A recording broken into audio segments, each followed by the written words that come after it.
Jadi waktu itu sukses terbesar dalam hidupku ternyata adalah Hah, maksudnya? inilah disclaimer-nya, plot Oh, twist. oke. Jadi, belum saya S1 marketing di universitas swasta ini, Mhm. sebelumnya saya masuk fakultas kedokteran. Sampai istighfar nih. Gitu. Saya punya mindset untuk orang tuh nggak bakal ngeliat kita kalau kita nggak ngebakar diri kita. Maksudnya Jadi gimana? gini, kalau misalnya kita dalam suatu ruangan terus, kita mau mencoba beda dari orang lain, kalau Oke. kita nggak nunjukin value kita apa, ya orang lain nggak bakal tahu. Banyak orang bilang personal branding itu pencitraan. Bukan pencitraan. Kalau Anda itu tidak baik di dunia nyata, terus baik di social media, itu baru pencitraan.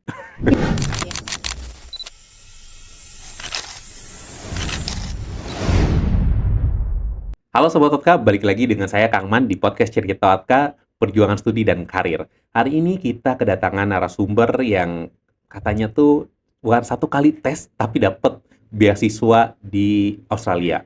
Nah, menggunakan program LPDP. Tapi benar nggak sih satu kali dan apa persiapannya kok bisa? Apa ada jimat atau apa nih? Atau ada trik khusus gitu? Nah, silakan. Halo Kak Aninda. Halo, selamat pagi Kang Wan. Nah, oke, selamat pagi. Kak Nindya, gimana nih? Katanya ujiannya satu kali aja ya lolos semua ya Betul. persiapannya. Yes, Apakah ada doa dari seorang ibu, pasti, ayah, pasti. ataukah ada sesuatu gitu ya? Gimana nih ceritanya? Kalau doa dari, orang tua saya pasti, Mhm.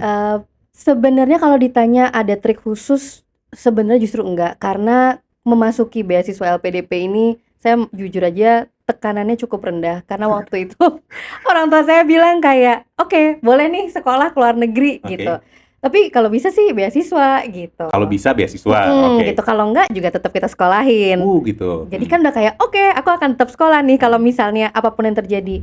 Jadi saya daftar beasiswa LPDP tanpa mengetahui detail-detail seperti sekarang kan detailnya banyak sekali gitu Mhm. kan ya. Terus, masukin aplikasinya waktu itu, batasnya di jam 00.00, saya 23.59 saya masukin. Oh, 1 detik 1 detik, 1 menit sebelum 00.00 saya masukin. Semua tuh persiapannya kayak jujur agak mepet gitu, Oke. karena kayaknya adrenalinnya kurang ya kalau nggak Mhm. mepet gitu. Nah, alhamdulillah masuk, seleksi administrasi, berkasnya oke, terus dulu kan belum ada tes skolastik atau bakat kayak Mhm. sekarang, jadi langsung ke interview. Nah, ketika interview itu saya inget banget yang paling memorable adalah dress code, Oke. rapi. Saya pikir kan rapi, standar saya. Jadi Oh, waktu itu iya. datangnya pakai kayak baju yang super agak casual gitu, terus Mhm. pakai cardigan, pakai chino warna abu-abu, di mana orang lain semuanya pakai blazer, Oke. pakai dress, dan saya kayak, "Ini saya yang salah baca brief apa gimana ya?" Dan melihat betapa berbedanya saya sama orang-orang lain, di mana bukan maksudnya pick me, tapi kayak orang lain tuh siap sekali belajar ketika menunggu giliran. Mhm. Dan saya tuh kayak, "Apa harusnya kayak gini ya?" Jadi saya datang untuk mendaftar beasiswa LPDP ini jujur dengan kayak nggak tahu apa-apa. But that actually becomes one of my greatest weapon, Oke. karena saya ngerasa dengan saya nggak tahu apa-apa, saya jadi nggak stres. Itu sih gitu. Jadi sebenarnya nggak ada triknya untuk one shot, honestly gitu. Oke, nggak ada trik khusus tapi langsung coba itu. Tapi dapat info beasiswa LPDP ini memang sebelumnya sudah dipersiapkan atau ya karena ada beasiswa ini ya udah gue ambil aja deh atau gimana nih? Oke, jadi waktu itu riset sih sebenarnya kayak beasiswa apa yang komponen pembiayaannya paling oke nih gitu. Dan Hmm. kebetulan waktu itu oke, pilihan saya jatuh ke LPDP. Pengennya pokoknya sebisa mungkin biaya semua tercover. Jadi LPDP pilihannya. Oh, memang sudah riset ya. Ya, Cuman belum riset bagaimana tahapannya. betul. Maaf sekali. Tapi sebenarnya jangan ditiru untuk sekarang ya. Benar, sekarang banyak tahapannya soalnya. Banyak banget harus dipikirin. Jangan Oke. teman-teman. Waktu itu 2015 berarti ya berangkatnya? Betul. Oke. Nah, ketika kemarin dapat beasiswa LPDP, ngambil jurusannya itu apa? Nah, ini juga jurusannya adalah Master of Arts and Cultural Management. Kenapa itu? Kenapa itu? Jadi background story Kang Man. Jadi saya Mhm. itu dulunya start di dunia pertunjukan itu sebagai penari. Wih. Terus pengennya dulu kayak nari. Tapi melihat fakta di Indonesia lebih banyak senimannya daripada yang mengelolanya. Sepakat. Nah, Benar. terus kan saya pikir S1 saya marketing. Kenapa nggak saya cari sesuatu yang bisa mengamplifikasi S1 saya nih? Hmm. Ya udah, saya pikir oh ya kalau kayak gitu saya mau jadi produser seni pertunjukan aja. How do I do it? Oke. Caranya adalah gimana caranya bisa mengelola seniman-seniman ini dan ekosistem seni pertunjukan ini. Hmm. Akhirnya jatuhlah ke Master of Arts and Cultural Management itu, Kang Man. Oke. Nah, berarti sebelumnya marketing, Mm-mm, kemudian ngambil ini. Nah, betul. ketika Mas seleksi, Ya, kan pasti akan ditanya kan, apa kontribusi kamu untuk negara? Ya. Apa bahasannya waktu itu? Kontribusinya waktu itu karena saya sempat berangkat untuk ke misi budaya ke Amerika Serikat untuk memperkenalkan tari-tarian Indonesia, itu yang menjadi jawaban saya sebenarnya gitu. Jadi dengan apa yang saya bisa mengenalkan Indonesia ke panggung global gitu. Oh, saya kayaknya udah mulai ketahuan nih benangnya. Kenapa bisa lolos satu kali? Kayaknya memang kalau untuk yang LPDP kan banyak yang bikin esai atau bikin ketika ditanya apa kontribusi kamu pasti lebih ke teknologi, cara memanfaat efisiensi dan sebagainya kan ya. Iya. Lebih ke teknologi. Tapi ini memang lebih ke budaya. Memang agak niche-nya agak kecil mungkin ya. Nggak terlalu banyak. Nah, ini mungkin yang jadi salah satu yang bisa dijadikan lolos. Nah, oke. Kita lanjut lagi ketika sudah di sana. Kenapa Melbourne yang dipilih? Kenapa Melbourne? Sebenarnya tadinya Brisbane. Nah, ini ada cerita lagi. Tadinya saya udah punya LOA. Dari? Queensland University of Technology. Nah, bingung kan? Nah, begini ceritanya. Jadi saya waktu itu juga walaupun persiapan saya bisa dibilang minim, tapi saya maunya datang ke LPDP itu udah bawa letter of acceptance. Jadi gue udah diterima nih di sebuah sekolah. Dan waktu itu saya pikir, mau kemana ya? Oh, keluarga saya ada yang kuliah di Queensland University of Technology. Daftarlah. Jurusan? Master of Creative Industries. Nggak jauh-jauh lah, tetap Creative Industries. Nah, ketika ke LPDP disarankan katanya kita punya cadangan. Oh, harus punya cadangan ya? Oke, kita apply satu sekolah lagi. Sekolah apa ya? Kita Google best school in Australia. Masuk tuh yang paling atas kan, sponsored University of Melbourne. Ya udah deh, daftar. Kenapa ini marketing? Nah, ternyata LPDP itu hanya mau mendanai yang peringkatnya dalam QS World Ranking itu yang lebih tinggi. Waktu itu Queensland University of Technology itu di peringkat 238, sedangkan University of Melbourne itu top 50 in the world. Jadi kayak, saya harus pergi ke yang satunya kalau gitu. Jadi akhirnya pindah ke University of Melbourne. Gitu. Oh, itu ceritanya. Begitu ceritanya. Tapi milih jurusannya gimana? Milih jurusannya cari yang mirip aja sih sebenarnya. Tetap outputnya mau jadi produser seni pertunjukan. Jadi kalau di sini Master of Creative Industries, kira-kira yang sama kayak gitu apa nih, kan ngeliat dari courseworknya juga, yaitu Master of Arts and Cultural Management. Dan Australia deket dari Indonesia, itulah alasannya. Tapi sorry, saya pengen tahu, kan ada juga teman-teman ya sekarang Sobat Otka mungkin yang lulus S1, saya tuh bingung ya kalau udah lulusan ini diserap tenaga kerja susah nih. Nah, terus saya harus lanjutin S2-nya apa? Kemudian menentukan kayak goals-nya tuh buat kedepannya tuh apa? Menurut Kak Anindya tuh kayak gimana nih triknya? Oke, menentukan goals untuk kedepannya. Untuk orang yang sebenarnya saya kalau ditanya 5 tahun dari sekarang mau jadi apa? Jadi apa ya gitu. Nah, sebenarnya sih kembali lagi ke apa yang sebenarnya kita suka untuk lakuin. Kenapa? Ketika kalau kita udah suka sesuatu, ketika di jalan di tengah-tengah itu kita capek, kita bisa self motivate itu lebih gampang. Dan kita bisa dapet kayak capek tapi capek yang fulfilling gitu. Dibanding kayak gue mau menjadi sesuatu hanya untuk prestis. Gue hanya mau menjadi sesuatu karena masyarakat pikir ini keren. Ya itu ntar kalau capek akan susah untuk kayak yuk semangatin diri lagi. Dan jujur di S2 itu sangat-sangat dibutuhkan untuk bisa meregulasi emosi dengan baik, menyemangati diri. Karena we got no one than each other than us gitu loh. Gak ada lagi, cuma kita doang. Gitu. Apalagi luar negeri ya. Betul, itu dia. You're on your own, kid. Oke, jadi memang harus ditekankan, kita harus meriset, harus sadar diri bahwa kita itu kesenangannya apa yang kita sering kita lakukan, dan itulah yang harus kita kan jadi goalsnya gitu ya. Karena kakak kan seneng pengen di dunia pertunjukan, nah berarti gue harus jadi produser. Nah ya udah kita cari universitas yang berkaitan dengan itu ya. Oke, sip, itu ya kuncinya ya. Oke, lanjut lagi. Ketika mendapatkan beasiswa PDP, sebelum mendapatkan beasiswanya dulu deh, saya pengen tahu ada tantangannya nggak waktu sebelum dapat? Apakah tiba-tiba ada visanya ketolak dulu atau apa gitu, gimana, ada nggak sih dulu?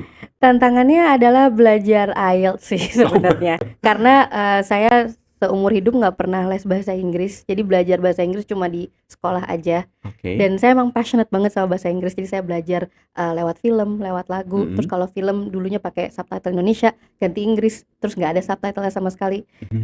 Aku ngerasa kayak di situ tuh kayak menjadi suatu yang advantage karena udah suka sama bahasa Inggris. Dan tapi kan kalau misalnya mau ke S2 harus ada surat IELTS-nya ini nih. Jadi latihannya cukup menantang ya gitu. Agak deg-degan juga itu keluar nilainya masuk nggak nih gitu bandnya gitu sih sebenarnya. Waktu itu berapa bulan persiapan bahasanya? 2. 2 bulan? Iya. Wih, termasuk cepat lah segitu. Tapi kan memang sebelumnya memang sudah senang dengan bahasa Inggrisnya ya. Selalu. Tapi kalau yang belum senang sih kayaknya harus dipersiapkan jauh-jauh hari. Yes, please, yes. Karena IELTS ini lumayan kalau kita nggak memahami pola soal-soalnya. Waktu itu tesnya langsung lolos atau beberapa kali tahapan? Langsung lolos, Ya Allah, alhamdulillah. Masya Allah ini satu kali terus. Alhamdulillah. Tapi sebenarnya kalau untuk teman-teman pengen lolos IELTS tuh teman-teman harus benar-benar pahami polanya dan kosakata dan sebagainya itu harus benar-benar kuat banget lah ya. Makanya kalau kan dia sih sebenarnya udah enak karena sudah belajar latihan terus-terusan gitu ya. Oke, kan dia berarti dari IELTS kan udah dapat nih. Oke, nah terus ada tantangan lagi nggak setelah itu? Tantangannya habis itu sebenarnya adalah bikin esai gitu, karena waktu itu ada sukses terbesar dalam hidupku dan peranku untuk Indonesia, kayak kontribusi terbesar untuk Indonesia. Jadi waktu itu sukses terbesar dalam hidupku karena kayak umur 25 apa sukses terbesar dalam hidup saya? Ternyata adalah punya turning point dulu dari Fakultas Kedokteran. Hah, maksudnya? Ya, jadi inilah disclaimer-nya, plot twist. Oke. Jadi sebelum saya S1 marketing di universitas swasta ini, sebelumnya saya masuk Fakultas Kedokteran. Sampai istighfar nih. Ini plus gimana itu? Bingung gak sih? Iya. Jadi long story short, keluarga saya banyak dokternya. Oke. Dan saya tuh merasa gak ada yang maksa saya, tapi saya kok merasa kayak saya harus jadi dokter juga deh. I need to prove myself. Oke. Dan di situ saya sadar apapun yang berawal dari ego hasilnya nggak akan baik gitu, karena itu nggak dari hati saya sendiri. 2,5 tahun di kedokteran malah jatuh cinta sama teater musikal. Saya malah ikut itu audisi jadi drama musikal, jadi peran utama waktu itu. Jadi kayak kayaknya aku nggak suka deh kedokteran. Kayaknya saya sukanya teater musikal deh gitu. Jadi ya adalah 2,5 tahun itu mendapat pelajaran hidup di kedokteran, baru pindah ke marketing.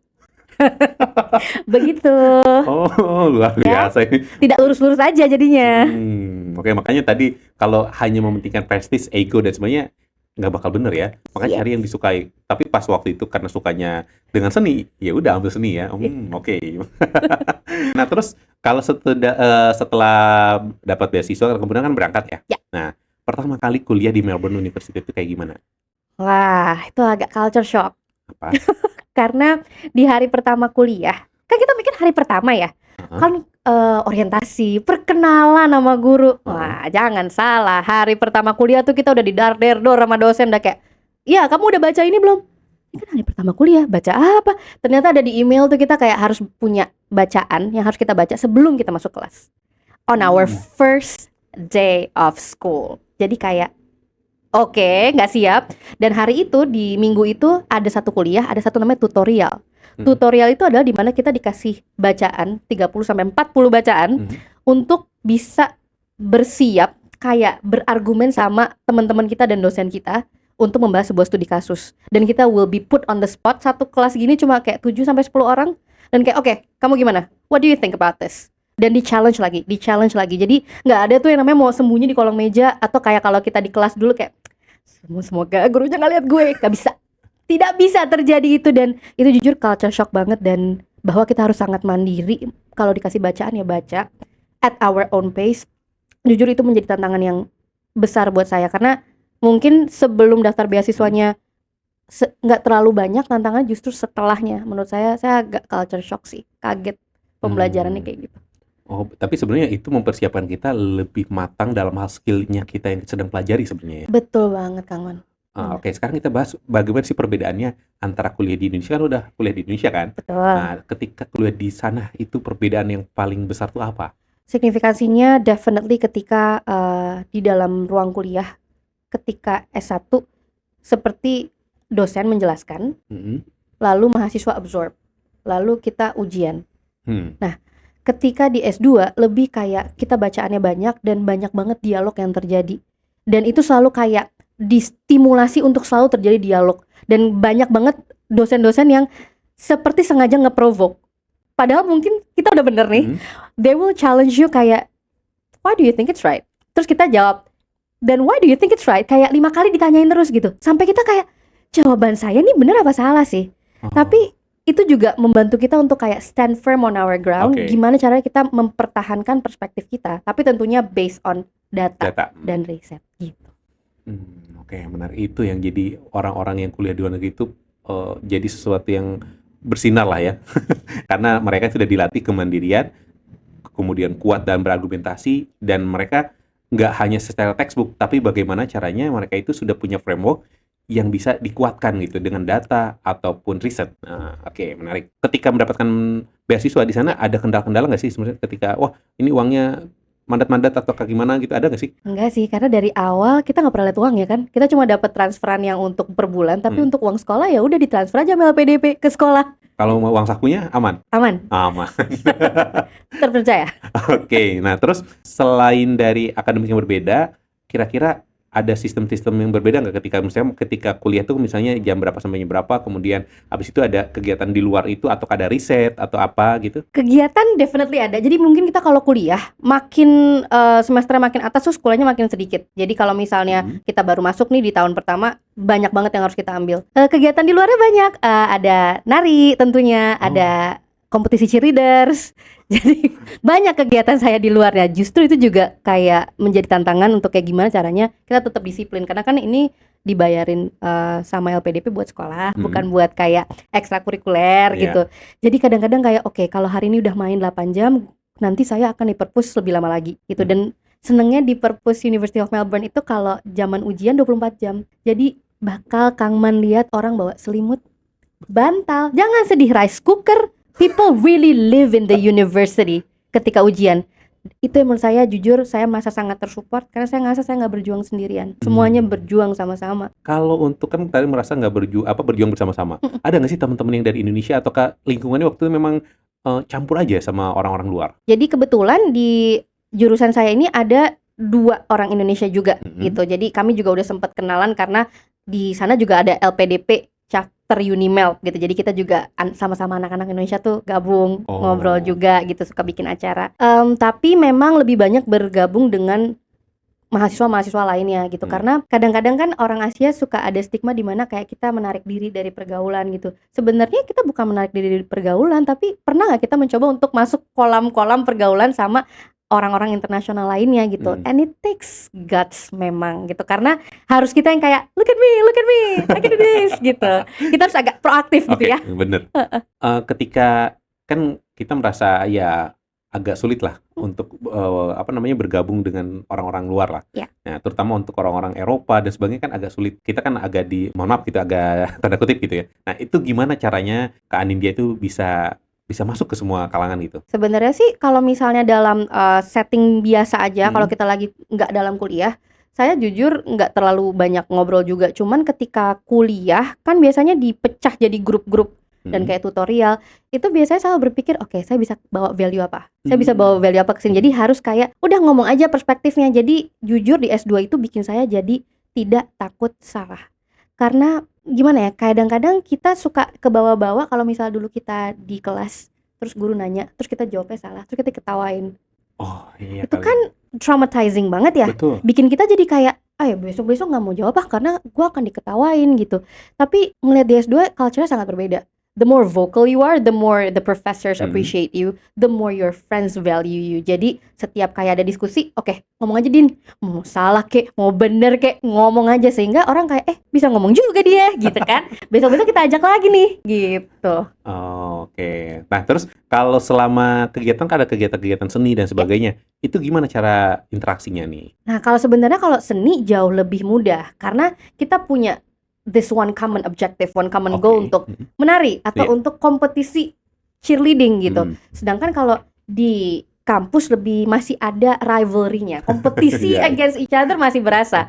Cuman kalau misalnya di ekstrakurikuler jauh lebih gampang sih ngebaurnya. Ngobrolnya lebih seru. Itu kalau kehidupan masih di daerah kampus. Ketika di luar kampus nih, lebih bergaulnya lebih banyak sama orang Indonesia atau orang luar juga atau gimana nih?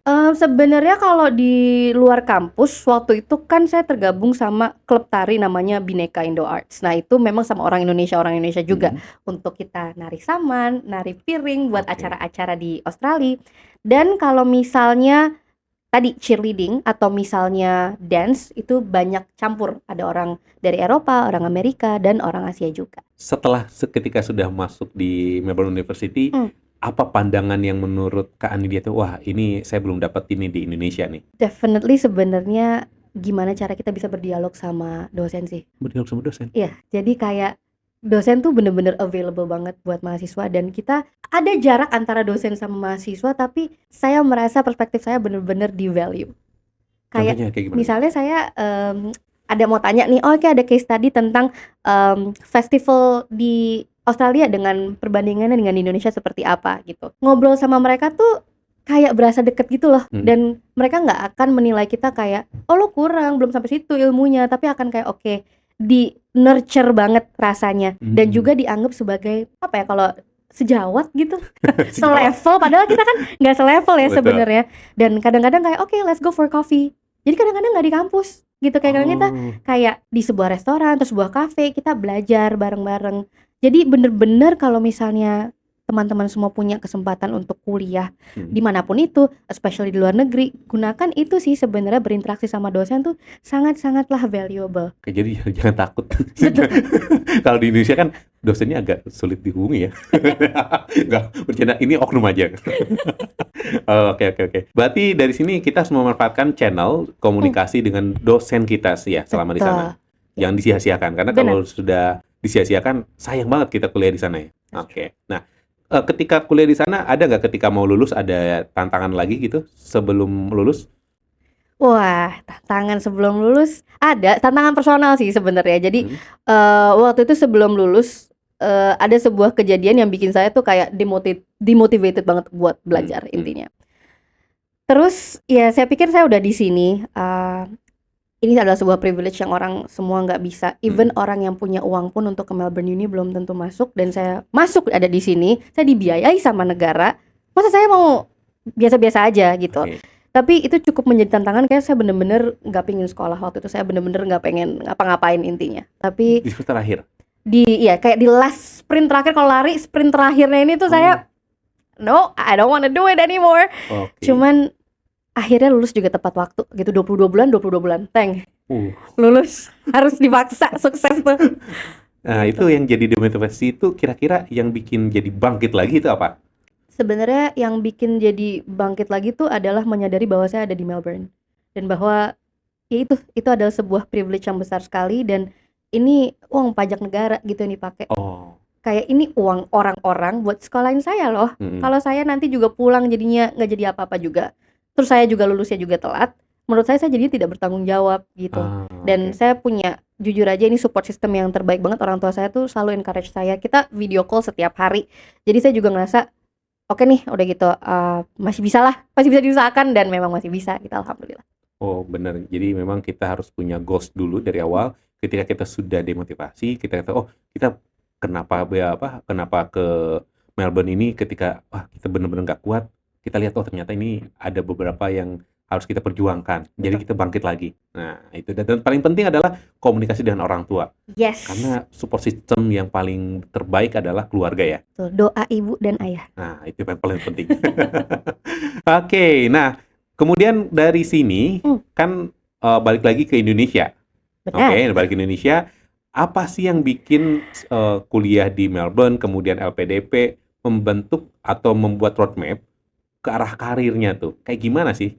Jadi ketika balik ke Indonesia, saya tuh jujur nggak sempet kayak mau ngapain ya gitu, karena kebetulan, ini juga kebetulan yang jujur sudah diatur oleh Allah Subhanahu Wa Taala, yaitu di akhir selesai sekolah itu ada internship, ada magang di Melbourne untuk sebagai persyaratan. Kalau di sini kan skripsi, di sana boleh pilih skripsi atau magang. Ya tentu saja saya magang karena saya nggak suka nulis. Gitu, nggak apa-apa. Nah, kalau tadi keterima terus, ini dia gongnya. Saya nggak diterima di mana-mana magangnya. Terus saya kayak, nah apa ganti skripsi aja ya gitu, kayak saya nggak terima nih. Akhirnya saya diterima di sebuah company namanya Dance House. Dance House itu adalah sebuah kita bilangnya apa ya, kayak collective performing arts di Melbourne yang cukup prominent, tapi dia skalanya masih small to medium. kok bisa-bisanya waktu itu ada pertunjukannya salah satu penari kebanggaan Indonesia itu Mas Eko Supriyanto. Dia bawa karyanya untuk Australian premiere di Dance House. Jadi ketika orang Dance House, lu orang Indonesia juga kan? Ini orang Indonesia mau datang. Jadi kita ngurusin lah waktu itu show-nya. Dan di situ karena sudah di akhir magang saya juga, itulah pintu saya mendapatkan kesempatan yang life changing buat saya berikutnya di 2018, yaitu menjadi bagian dari Asian Games 2018. Asian Games kemarin ikutan. Wih, Alhamdulillah ya Allah. itu acara gede banget loh waktu itu dan keren lah. Terima kasih kawan, terima kasih. Team Oke. effort. Karena koneksi berarti ya. Betul, karena koneksi alhamdulillah. Oke, nah kemudian dari situ ngapain lagi? Dari situ setelah Asian Games bergulir, alhamdulillah dapet Asian Para Games. Jadi berkecimpung di event jadinya nih. Kita kayak melihat aja arahnya kemana nih sekarang. Oke, ke event. Terus saya juga masih nari dan masih kayak oke, what do you wanna do next? What do you wanna do next? Itu 2018. Akhirnya jadinya memproduksi beberapa karya tari di 2019. Baru habis itu akhirnya saya berangkat ke New York Untuk magang. magang? Iya. Magang di? Magang ada namanya di Students Life Broadway Marketing. Jadi Oke. dia itu memang sebuah perusahaan yang fokusnya dalam edukasi Broadway. Jadi misalnya kalau di sana tuh orang-orang pengen belajar nari, acting, nyanyi, itu bisa dalam kayak siangnya mereka belajar 2 jam nari sama pemain atau aktor dari Broadway, malamnya mereka nonton show. Nah, itu yang biasanya saya lakukan day to day-nya untuk ngurusin itu. Berapa lama itu di sana? 6 bulan 6 bulan. Magang di Amerika. magang. Ya. Wih, keren. Itu kok bisa dapat dari situ, dari mana? Nah, itu sebenarnya juga random. Jadi waktu itu saya juga kayak, oke, ngapain lagi ya nih? Kayaknya hidup kayaknya harus ditambah lagi nih. Kita ngapain lagi nih gitu kan?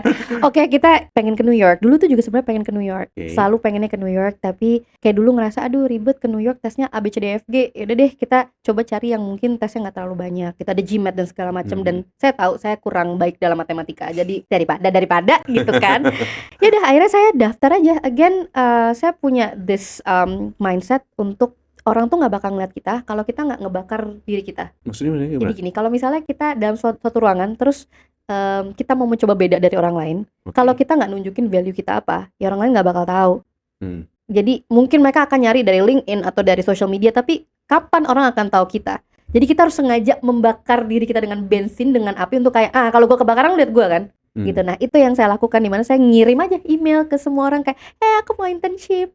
Halo. Akhirnya ada yang jawab dan akhirnya saya berangkat ke sana. Gitu. Itu harus dicari. Nah, itu sebetulnya personal branding lah ya. Nanti kan bahas nih, ini karena ada kaitannya kan? Betul. Ada kaitannya ini ke personal branding. Betul. Nah, oke. Nah, kemudian dari sini kan masih tetap bergulir di kegiatan-kegiatan sifatnya tari-tarian lah ya, Ya. atau seni. Mm-mm. Nah, itu gimana sih kita itu Kak Andia itu tetap stay gitu di situ, walaupun kan ini kayaknya random banget ya kegiatan-kegiatannya. Ada Iya yang tari, lagi. ada yang ke event, ada yang... Iya lagi. Nah, itu gimana biar tetap tarinya tetap berjalan, tapi ya kita tetap ambil peluang-peluang yang ada gitu. Waktu itu saya cuma punya satu mindset di mana saya mau mengekspos diri saya ke banyak hal. Karena kan seni pertunjukan itu banyak sekali gitu. Iya. Saya mau jadi apa dan di mana dan bentuk seni pertunjukan apa gitu yang sebenarnya saya suka. Yang saya tahu sebenarnya ya oke, saya suka seni pertunjukan and I love being around people. Oh. Saya suka memanage orang gitu. Jadi waktu itu sebenarnya kayak there is no fixed format saya mau ngapain. Jadi saya lebih oke, ada tawaran ini, oke. Terus ngelihat kayak suka nggak ya ini, nggak suka, berarti besok nggak usah lagi deh gitu. Oke, mana yang lebih sparks joy kalau anak sekarang bilangnya gitu. Jadi itu bener sih, it's not a lie bahwa sesuatu yang memang feeds us from the inside akan jadi bensin sih buat kita untuk jalan terus gitu. Tapi sekarang masalah pertari-tarian masih ada. Sebenarnya sekarang udah lebih nggak ke tari, lebih masuknya kan ke teater musikal sekarang. Nah, tapi juga di umur 35 ini malah nemuin ikigai baru gitu. Malah nemuin sesuatu yang selama ini yang selalu fuel saya dari dalam tuh ini loh rootnya gitu. Jadi nggak ada kata telat sih untuk kayak menemukan apa yang bener-bener kita suka gitu loh dalam hidup. Dan jangan kayak umur 25 harus tahu. Enggak, it's not one size fits all journey. Some people 25, some people 30, some people even 40. Wiraweng aja ngedesain baju umur 50. Gitu. Halo. Bener-bener sih. Nah, kalau ikigai itu bisa kita ketahui ya dengan kita memahami diri kita sendiri dan tahu prospek kedepannya akan jadi apa. Nah, mungkin Ya. teman-teman juga belum ada yang paham nih, apa sih itu Ikigai itu? Iya, jadi sebenarnya ini mohon maaf kalau salah, tapi kalau misalnya di diagramnya itu kayak ada buletan 4.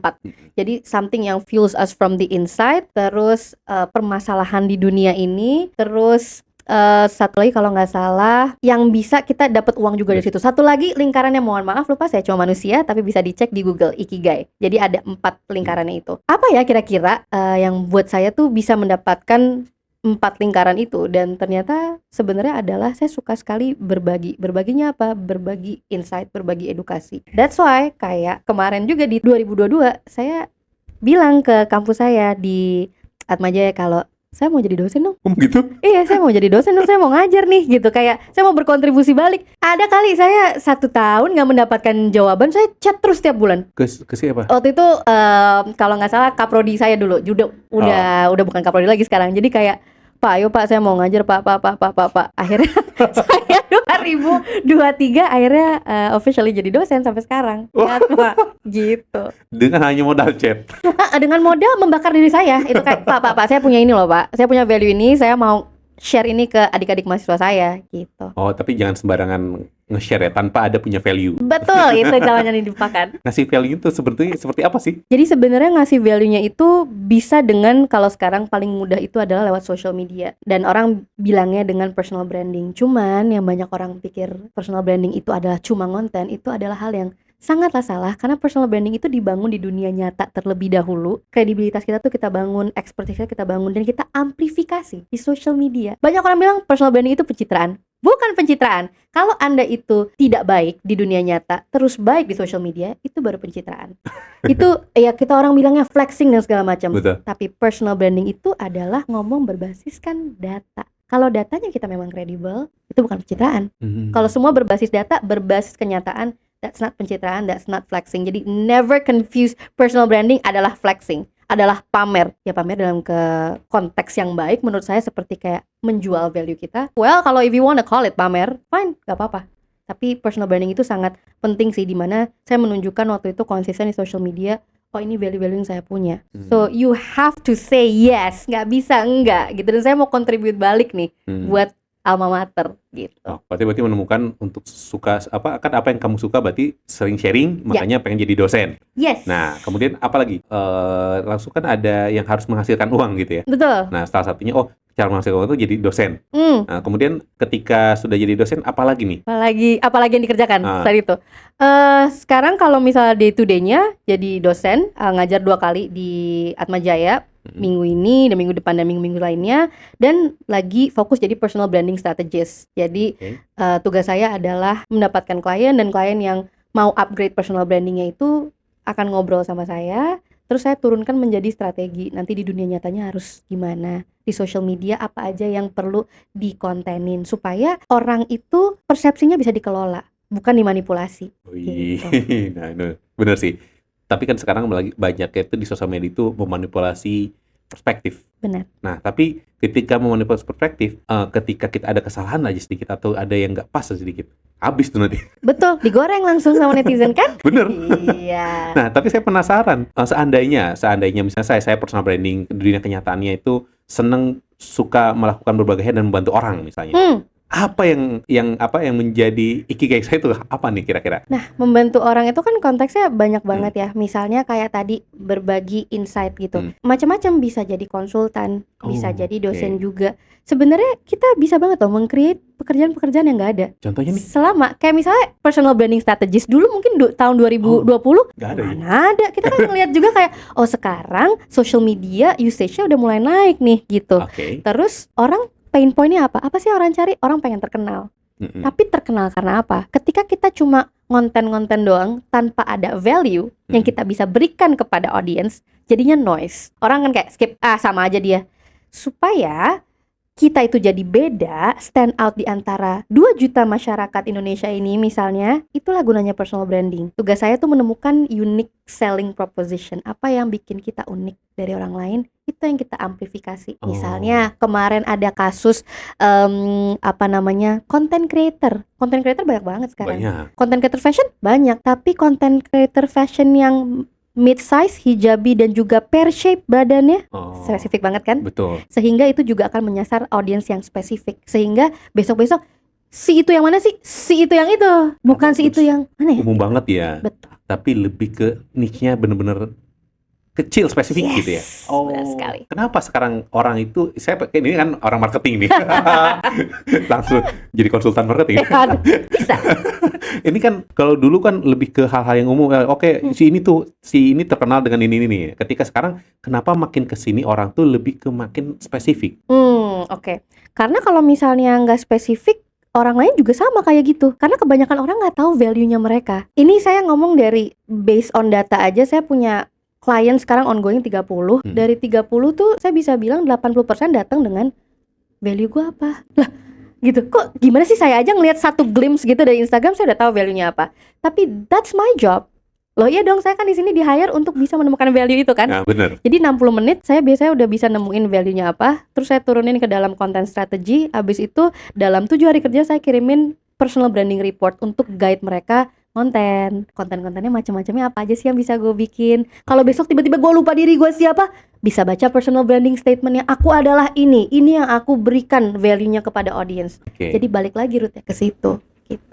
Tapi dengan catatan Kak Nindya itu memang membaca sesuatu yang mereka sukai, apa yang benar-benar bisa bermanfaat buat masyarakat. Dilihat dari itu ya, nggak sembarangan berarti ya. Betul, harus digali sih.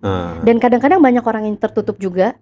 Waktu itu ada yang datang gini, Kak, saya nggak tahu ya, sebenarnya kayaknya saya nggak guna ikut sesi ini. Oke, kenapa? Karena hidup saya monoton. Oke, nggak ada yang bisa dikontenin. Oke, saya ngomong 60 menit, abis itu saya tanya gimana 60 menit ngobrol sama saya. Ternyata hidup saya nggak monoton ya. Nggak. Ini harus saya tekankan sih, human connection nggak akan pernah bisa diganti sama AI. Karena AI nggak bisa ngegali sampai sebegitunya. AI itu hanya kumpulan pattern yang juga diciptakan oleh manusia. Sedangkan manusia dimensinya jauh lebih banyak lagi. Jadi kalau bilang, lo nggak takut Din? Justru AI itu harus dibantu untuk jadi assist. Jangan justru kita berseberangan gitu loh sama AI. Tapi kalau digantikan, saya rasa sih manusia still the most perfect creation of all. Untuk membantu assessment sih oke ya. Yes. Tapi untuk membangun perspektif, nah itu nggak bisa ya. Nggak. Udah dicoba kok nggak bisa. Oke. Jadi memang kita harus masuk biar mereka itu kegali, itu ada koneksi komunikasi. Betul, ya. Ya. Nggak hanya saya koneksi ikigai saya apa ditanya dan ke ChatGPT atau iya. Nggak bisa literal seperti itu ya. Coba aja. Nggak apa-apa kok, boleh dicoba. Yes. Wah, ini adalah sebuah framing yang dimana menciptakan kondisi biar berkomunikasi dengan konsultan. Benar, itulah teknik marketing. Benar. tapi real sih, ini bukan hanya settingan, tapi memang kalau ChatGPT aja memang nggak bisa menggali lebih ke perspektif yang kita benar-benar butuhkan. Betul, Kang. Karena itu perspektif itu nggak bisa dibentuk oleh si AI. Benar.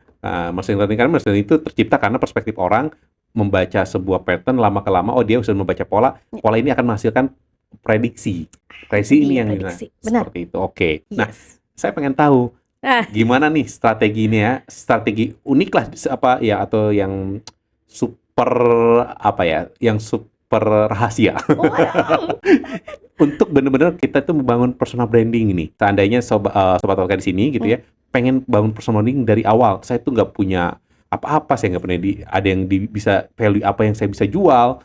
Saya juga nggak bisa apa-apa, bingung nih yang saya jual. Kira-kira apa dulu yang kita lakukan secara personal branding nih? Gampang sih. Nomor 1 adalah tanya ke diri sendiri.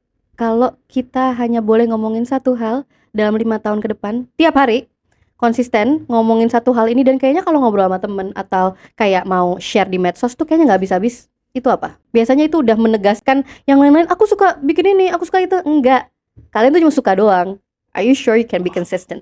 That's the problem kan, sama semua orang termasuk saya juga, konsistensi. Jadi kadang-kadang saya suka ngeliat konten fashion, suka ngeliat konten self development. Emang lu bisa, Din? Emang lu bisa konten itu? Suka nggak? Bakal habis nggak idenya? Nah akhirnya ke situ juga saya bakal habis lagi gitu. Jadi kayak itu dulu ditanya. Oke. Baru kita masuk ke framework. Jadi saya punya sebuah framework di mana saya melihat personal branding itu sebagai seperti membangun hubungan sama orang.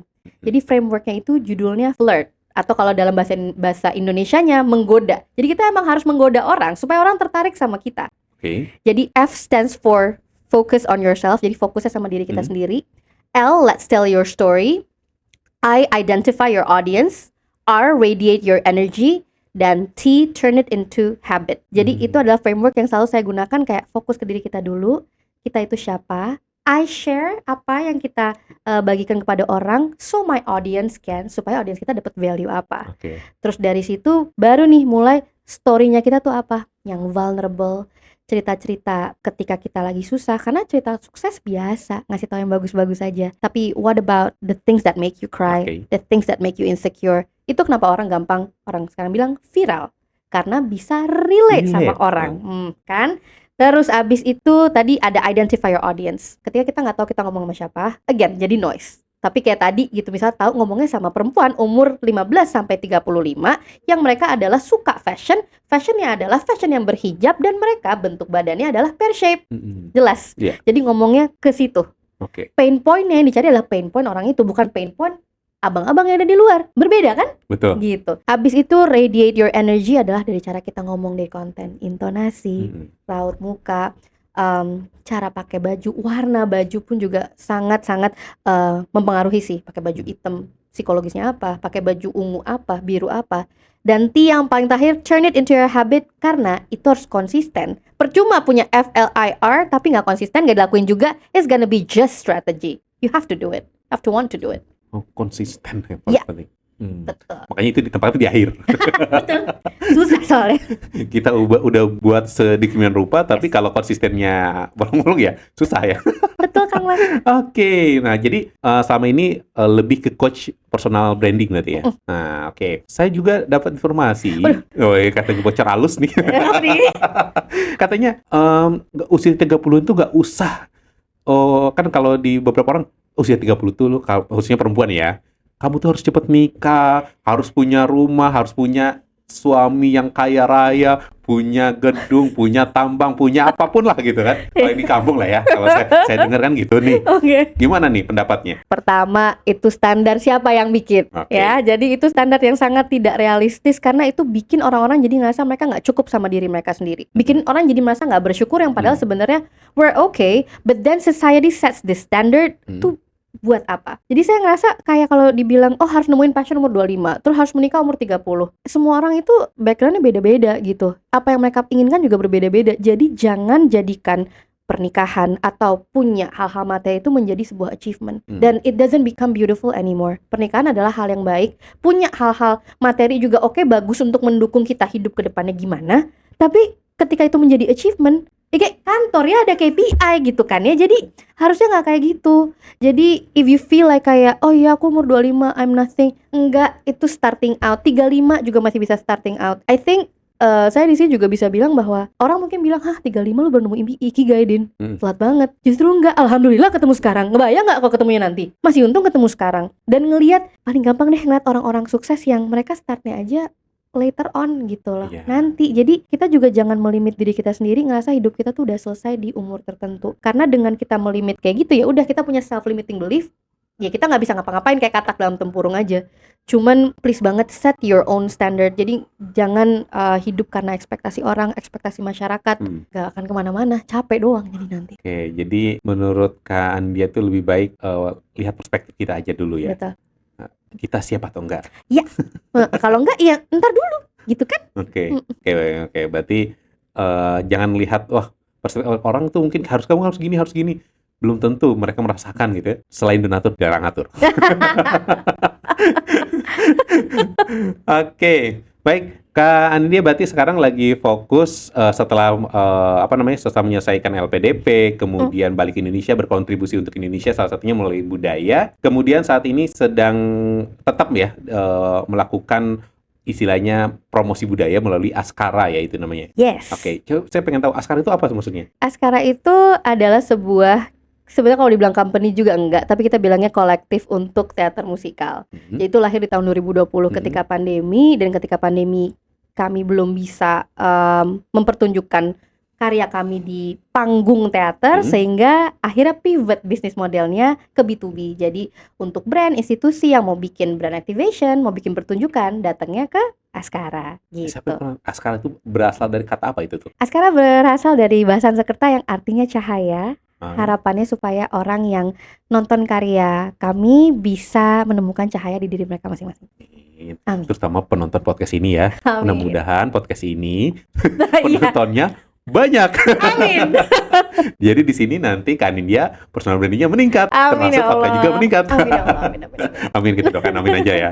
Mudah-mudahan Allah mengijabah. Amin. Oke, berarti memang pengen memberikan sinar ya Ya. buat masyarakat Indonesia. Oke, nah tadi kan katanya pernah melakukan dengan B2B ya. Nah, boleh ceritain dengan B2B itu dengan apa dan siapa gitu, kok bisa seperti itu gitu, gimana? Oke, jadi sebenarnya sama B2B cukup banyak, dari kementerian juga ada, proyeknya pernah. Nah, salah satu yang paling spesial adalah kami pernah berkolaborasi sama brand Parfum Humans di sini untuk acara launching parfum mereka di tahun kalau nggak salah 2022 atau 2023. Dan itu kami dipercaya untuk bikin sebuah pertunjukan dari awal sampai akhir bareng sama Nadine Amizah. Jadi kami bikinin pertunjukannya, konsepnya, dan itu bener-bener unforgettable karena seneng banget bisa dipercaya sama brand yang jujur aja saya pun suka banget gitu. Iya. Jadi kayak nyambung nih value-nya dan bisa melakukan sesuatu yang saya suka for the brand that I love, perfect gitu. Brand parfum yang memberikan cerita ya. Storytellingnya bagus Iya, sekali. itu saya Personal keren banget branding sih. CEO-nya keren. Saya juga keren merasa kayak nggak dijualin parfum. Bener kan? That's the best thing. Dia tapi menjualkan cerita. Oh, Betul. ternyata menggunakan parfum itu berawal dari ceritanya dari mana. Yes. Nah, itu kayaknya benar-benar relate dengan Askara. Iya kan? Karena Askara kan menceritakan sebuah tari. Tari kan sebenarnya ada cerita ya. Ada. Kenapa tarinya harus gerakan-gerak itu kan Benar. punya makna. Benar sekali. Nah, wih luar biasa nih.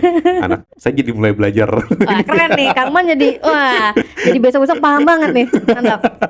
Oke, nah terus dari situ kan berarti kegiatan-kegiatan Askara sekarang berjalan ke arah B2C juga. Ya. Nah, kenapa dari B2B ke B2C juga nih? Oke, jadi kan sebenarnya kalau teater musikal tuh pengennya adalah bikin pertunjukan ada penontonnya gitu. Karena pandemi waktu itu belum bisa, jadinya kita B2B, pivot dulu Oke. bisnis modelnya. Dan memang baru di tahun ini kami bikin sebuah pertunjukan namanya Musikal untuk Perempuan sebagai perayaan Hari Kartini. Jadi sebuah musikal dengan lagu-lagu dari Kunto Aji dan Nadine Amizah. Pas cocok nih. Cocok ya gitu, apa namanya, senja-senja gitu kan Betul. ya. Nah gitu, untuk kita bisa melihat potret permasalahan perempuan lebih dekat lagi sih sebenarnya gitu. Jadi itu adalah project B2C pertamanya Askara dari 5 tahun ini. Kapan itu tuh? April nanti? April 2006. kemarin. Oh, April kemarin. 26 sampai 25, 26, 27. Wih, mantap, keren. Ini bener mendapatkan Best LPDP itu gak sia-sia nih. Jadi teman-teman yang sudah berkontribusi untuk negara, salah satu untuk pajak untuk peserta LPDP, ini ada hasil karyanya. Amin, amin. Oke, kalau sekarang kan berarti kesibukannya dosen juga, Ya. ya kan? Kemudian mendirikan Askara juga. Ya. Sekarang ke personal branding, ya kan? Ya. Nah, sekarang saya juga pengen tahu kalau teman-teman seandainya saya pengen personal branding dong, gitu, pengen tahu gimana caranya. Kan tadi saya juga jadi menarik nih, kayaknya saya juga mau ikutan juga nih personal branding. Keren. Nah, itu gimana caranya nih? Caranya mudah saja. Jadi saya sekarang aktif di 2 social media, di Instagram dan di Threads juga.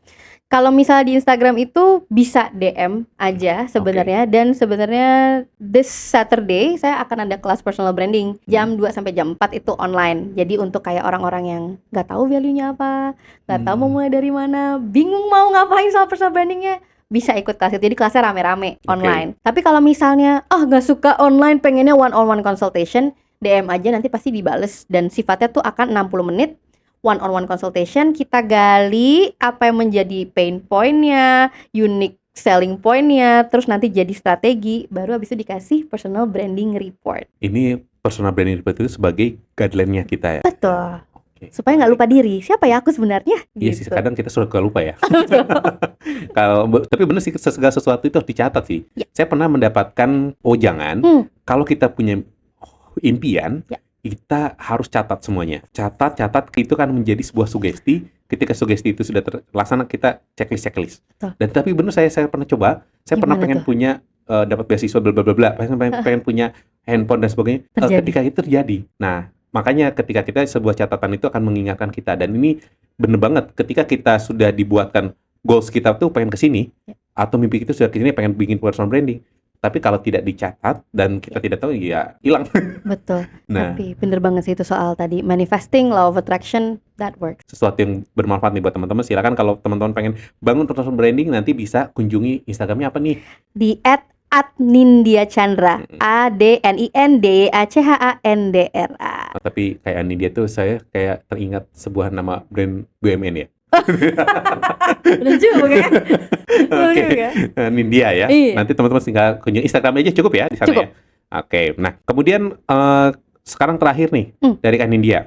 Kira-kira dari refleksi Kak Nindya kan mendapatkan beasiswa kuliah secara gratis di LPDP di Melbourne University, kemudian bisa berkontribusi untuk negara, kemudian sekarang bisa menjadi dosen juga kan mencerdaskan kehidupan bangsa, kemudian sekarang juga pengen personal branding, bantu orang-orang untuk upgrade diri. Nah, selama ini kan ada sesuatu refleksi lah dari mulai sekolah sampai ke sekarang karir sekarang gitu ya. Nah, apa refleksi dari Nindya nih? Kalau mau ditanya satu, itu adalah tetap melakukan sesuatu walaupun kita takut.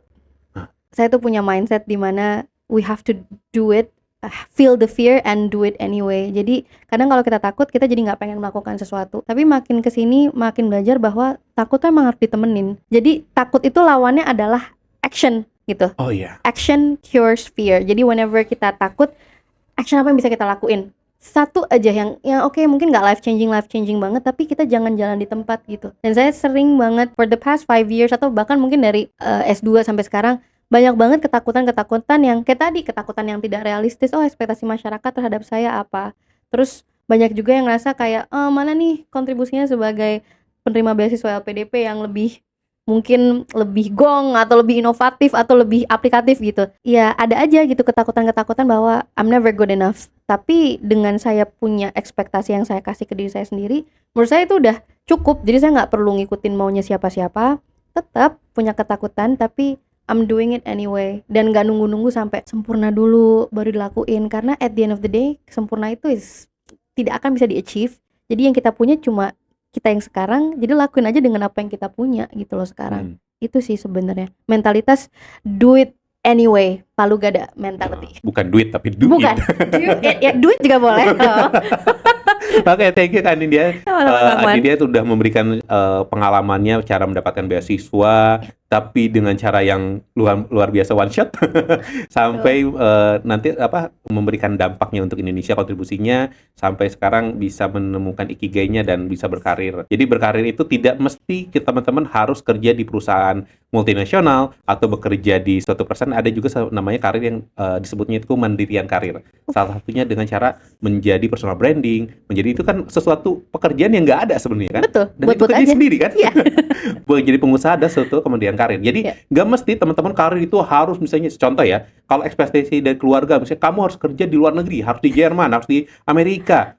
Itu ekspektasi orang, tapi nggak tahu standar kita tuh Benar. bisa sampai situ atau enggak. Yes. Nah kalau bisa ya lakukan, tapi kalau nggak bisa ya sadar diri aja. Bisa kita lihat kalau kita bisa di Indonesia, ya udah berarti kita upgrade diri dengan cara kalau kita senang terkait marketing, berarti fokus ke marketing, personal branding, dalami itu berarti ya. Pengalaman dari Kak Nindya itu dalami tentang seni pertunjukan, fokus di situ. Akhirnya sampai menemukan ikigainya. Dan Betul. itu nggak instan ya. Oh, lama banget dong. Itu kan dari sekolah sampai sekarang 35. Lama banget teman-teman, ya Allah. Lama, udah 25 sampai 10 tahun. Udah ketemu ya. Tapi bener ya memang butuh proses, nggak ada yang instan untuk menjadi sukses itu. Oke, terakhir pesan aja nih buat teman-teman yang saat ini kesulitan untuk persiapan untuk kuliah di luar negeri maupun bingung untuk menentukan arah karirnya. Terakhir dari Kak Nindya, silakan. Jadi kalau pesan-pesan untuk teman-teman yang mau kuliah di luar negeri, definitely banyak persiapan, banyak baca teman-teman, karena banyak banget peraturan yang kadang-kadang berubah-berubah. Dan jangan sampai nanti sebenarnya teman-teman udah siap, tapi karena nggak baca ini, nggak nyiapin itu, jadinya malah gagal. Jadi tolong dipersiapkan jauh lebih panjang sebelum deadline-nya, itu satu. Dua, mulai siapin mentalitas untuk mandiri supaya nggak terlalu culture shock banget ketika sudah ada di luar negeri. Terus juga punya can do mentality, di mana apa aja ya udah sikat lakuin gitu, bisa-bisain aja, dan juga mau menyerap apapun yang terjadi, karena only by that kita bisa dapat experience yang full gitu dalam kuliah luar negeri. Dan kalau teman-teman merasa kayak lagi lost banget arah karirnya, nggak tahu gimana, coba tanya lagi, ask yourself, oke, gue sukanya apa, gue bisanya apa, value yang bisa gue kasih buat orang tuh apa. Memang again bukan sebuah perjalanan yang cepat, bukan perjalanan yang dalam semalam kita bisa lakukan, tapi it's always worth it untuk tanya ke diri kita sendiri, melepaskan diri kita dari kemelekatan ekspektasi orang, ekspektasi masyarakat. kita tuh sebenarnya maunya apa tanpa itu semua, and that would be the true answer. Dan nggak harus sekarang jawabannya, jadi kadang-kadang memang perlu menjalani beberapa macam hal dulu baru akhirnya ketemu lagi. Percaya bahwa kita akan selalu kembali kemana kita seharusnya. Super sekali, luar biasa. Thank you Kak Dinda Terima ya. kasih Kang Man. Oke, bagi teman-teman thank you banget yang sudah nonton podcast Cerita Otka hari ini, dan saya merasa seru banget bersama Kak Dinda, dan mudah-mudahan ini akan askara bersinar ya podcast ini. Maka dari itu jangan lupa teman-teman, kalau merasa video ini, bukan merasa lagi, harusnya sih banget bermanfaat dan valuable ya. Jadi tolong like, share, dan komen juga gitu ya, biar konten ini semakin bersinar. Yeah. Seperti askara, oke? Amin. Dan kemudian jangan lupa juga nih bagi teman-teman yang punya ada kisah, ada perjuangan studi dan karir di dalam maupun luar negeri, boleh juga komen di kolom komentar biar kita undang di podcast Cerita Otka. Karena saya butuh insight dari teman-teman. Karena jangan hanya cerita manisnya aja. Karena kan ini tuh sudah cerita bahwa kalau cuman manisnya aja, suksesnya aja, semua orang pengen tahu sukses. Betul. Tapi yang harus kita pahami adalah bagaimana kita tahu kegagalan-kegagalan orang lain. Biar apa? Biar kita tidak mengulangi kesalahan orang lain. Makanya Bob Sadino pernah bilang, proposal itu, Apa tuh? usaha itu jangan cari untung. Kalau semua cari untung, tapi cari rugi. Dari situ kita tahu bahwa yang bikin kita rugi adalah ini. Berarti kita nggak usah lakukan itu. That's brilliant. Oke, thank you Sobat Otka. Sampai jumpa di podcast Cerita Otka selanjutnya. Bye-bye.